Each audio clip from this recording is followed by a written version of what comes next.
and I will hand over to Helen. Thank you, Helen. Thank you, and very impressed by your technical abilities there, Terry. So good evening again, in case anyone's joined the call since we had a few words earlier. I'm Helen Watson, the Interim Director of Children's Services at Wokingham Borough Council, and I'm absolutely delighted to be with you this evening, and as are members of the Wokingham team who are on the call. As I said earlier, we're hoping this will be a regular occurrence because we know that there can never be too much communication, and the pace of change is very rapid in Wokingham in terms of what we're doing. So, you know, tonight is very timely. So without further ado, I'm going to introduce colleagues from Wokingham, or ask them to introduce themselves. So I'm just going to go to the top of my screen and I can see Jonathan first. Jonathan, over to you. Thank you.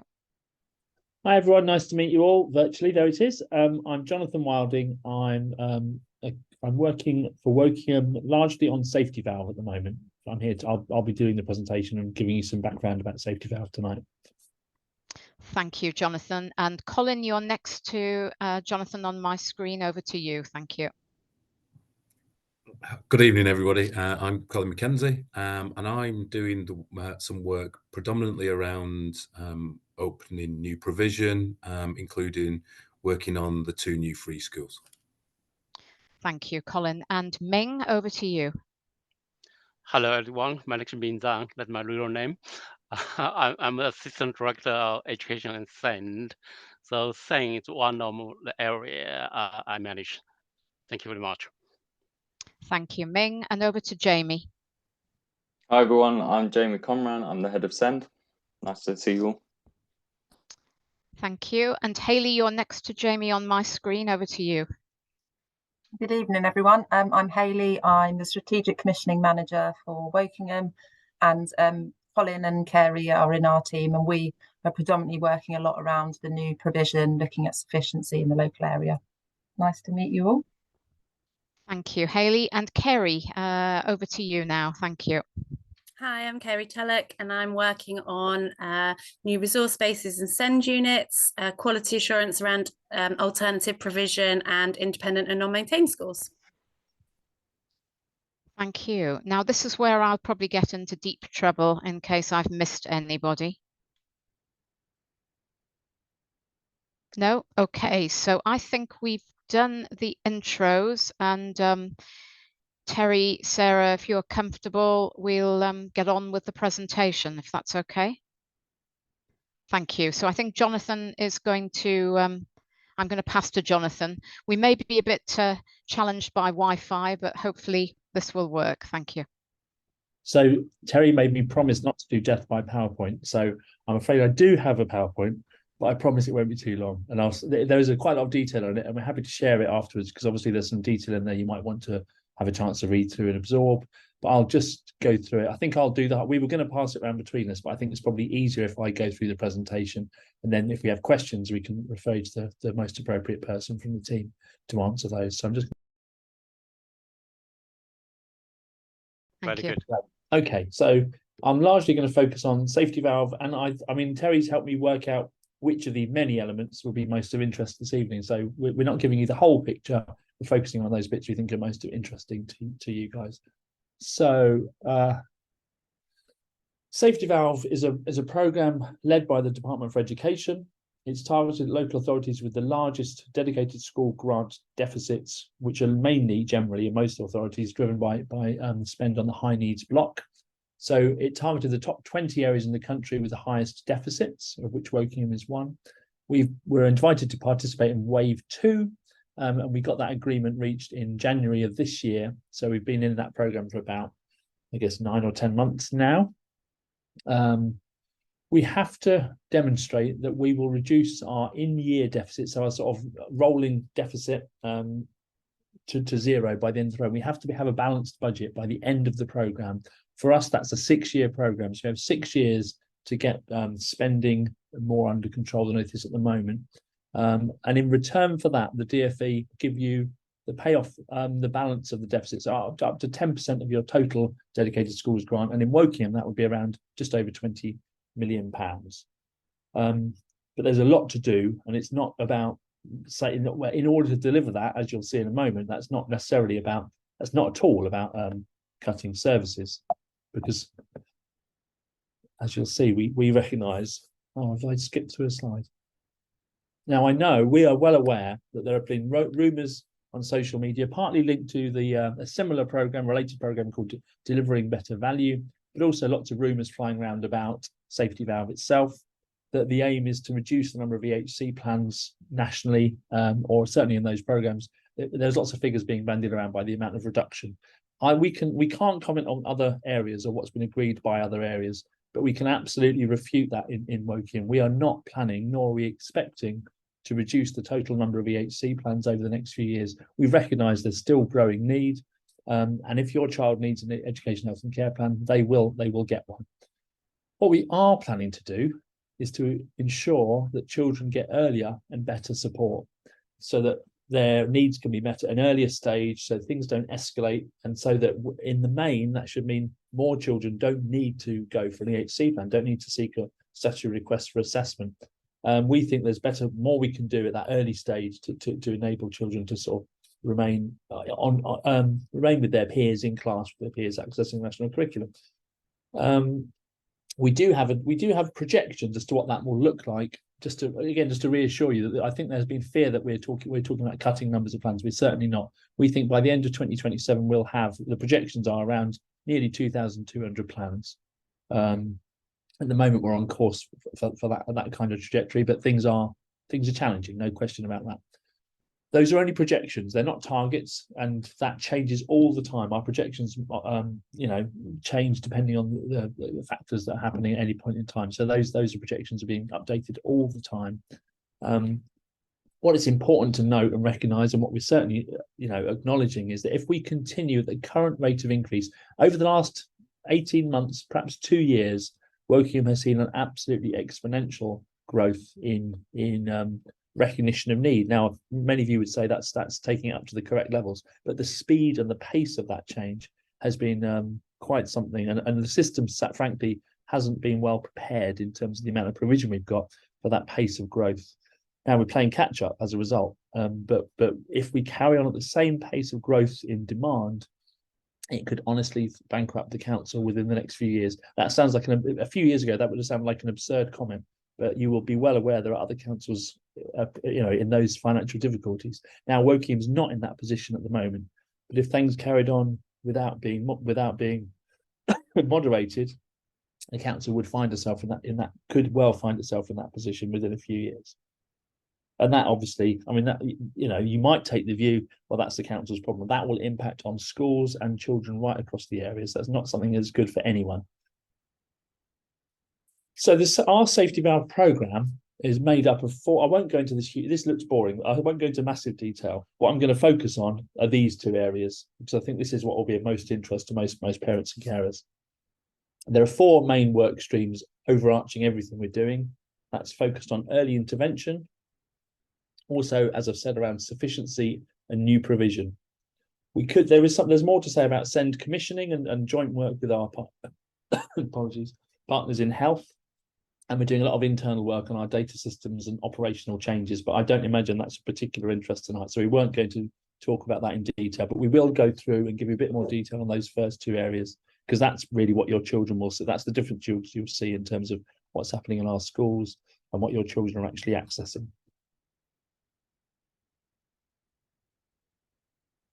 So what does this actually look like? How will this impact on your children? What does it mean? So starting with our early intervention strand, we are developing a more comprehensive early years strategy with a real focus on children with SEND in those early years. We're developing a range of interventions to meet needs consistently. We've got a wide number of private, voluntary and independent sector settings. We are reaching out to them and engaging with them.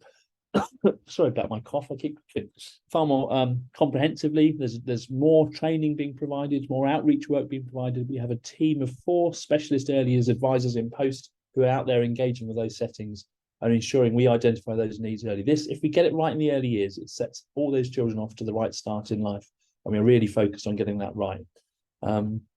I won't read through this line by line because it will take a long time, but hopefully when you have a chance to look at this, you'll see quite how much is underway and also what's happening in the next few months in terms of developing a quality assurance document, a sort of framework for local early years providers, so we can be assured of the quality and have a sort of shared way of improving that over the next few years. We also are looking at our early years capacity in terms of specialist capacity. As you may be aware, and we'll mention later, we've developed Farley Hill, which is Addington's satellite site, which is aimed at the younger end of the age ranges. But we're also talking about other further expansions. We're not in a position to announce that as yet, but they will watch this space. There will be more news about early years provision in the coming months. Moving on, another aspect of our early intervention offer is our local offer. We now have a local offer coordinator in post. Hopefully, most of you, I would hope, are familiar with the local offer.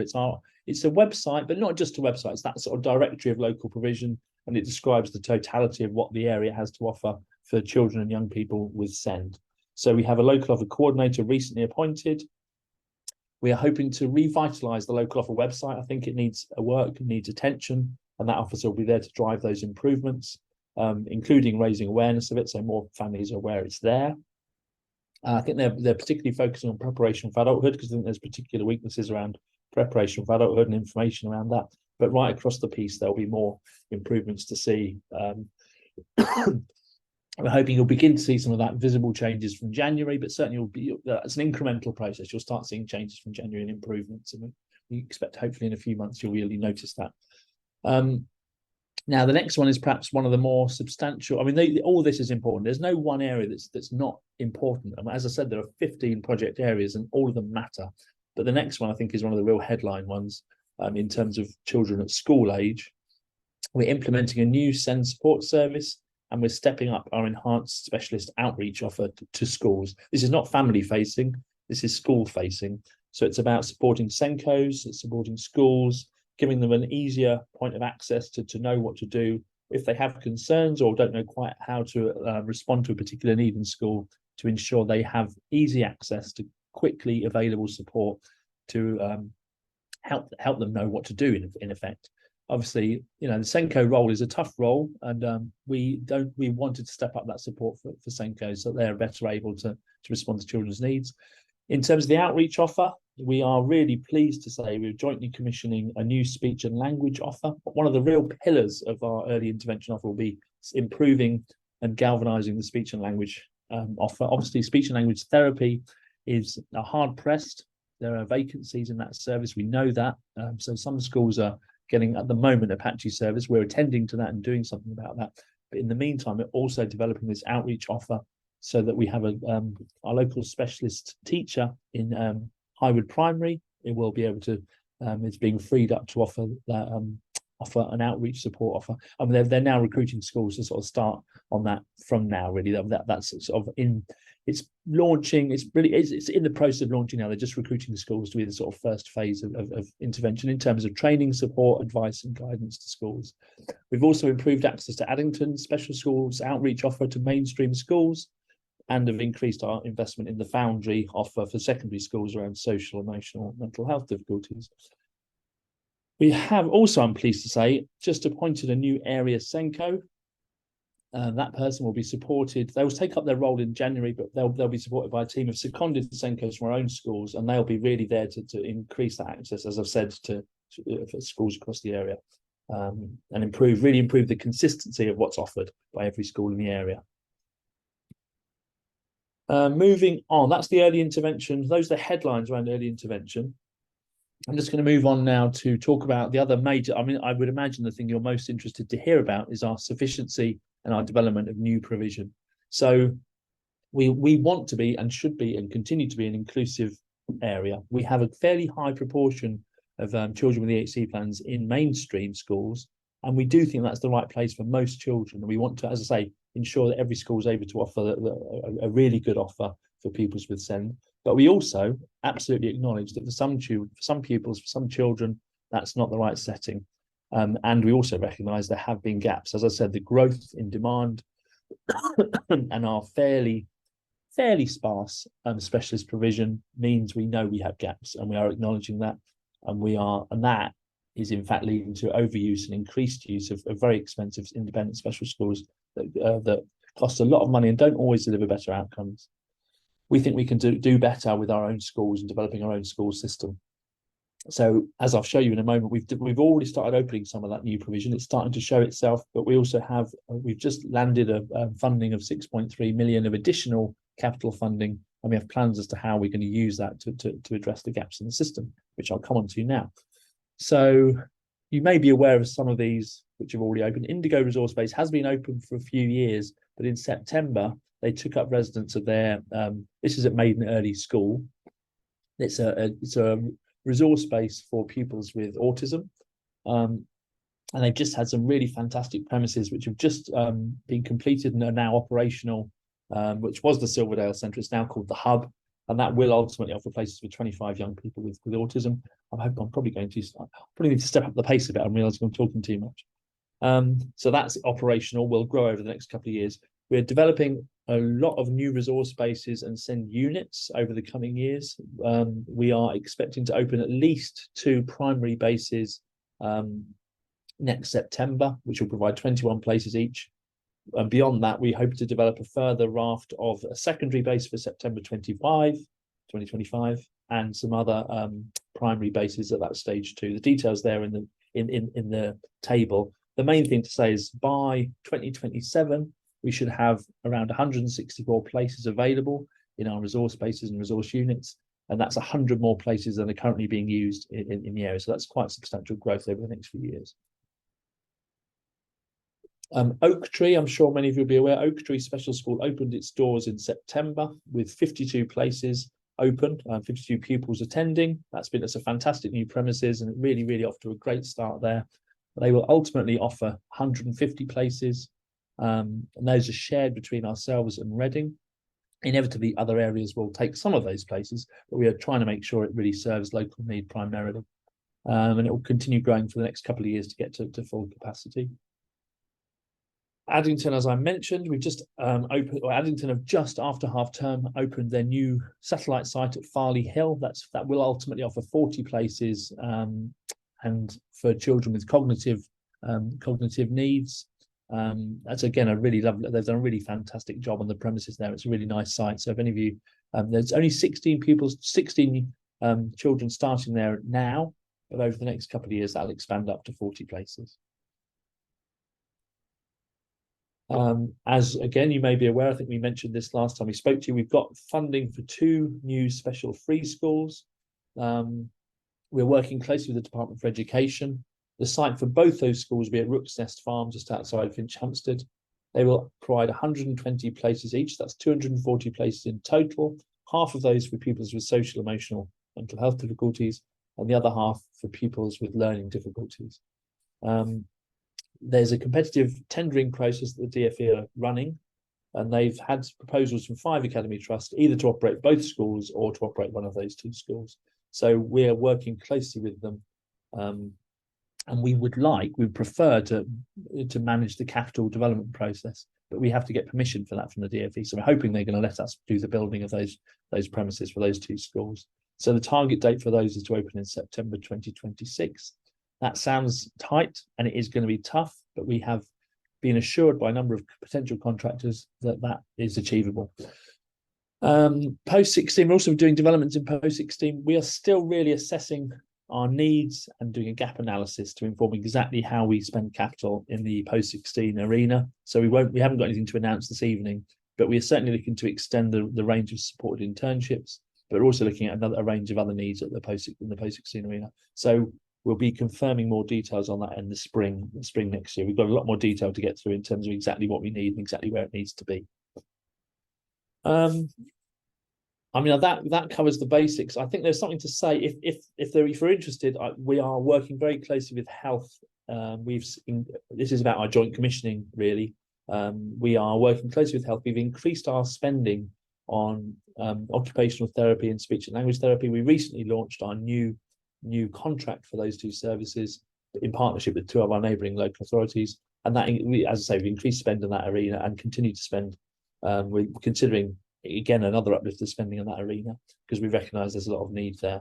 But as I said earlier, we've also increased commissioned an outreach, a speech and language outreach offer from one of our local primary schools who are experts in that arena.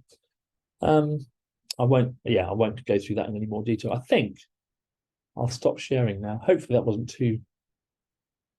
I'm not as familiar with it. Just a minute. How do I stop sharing?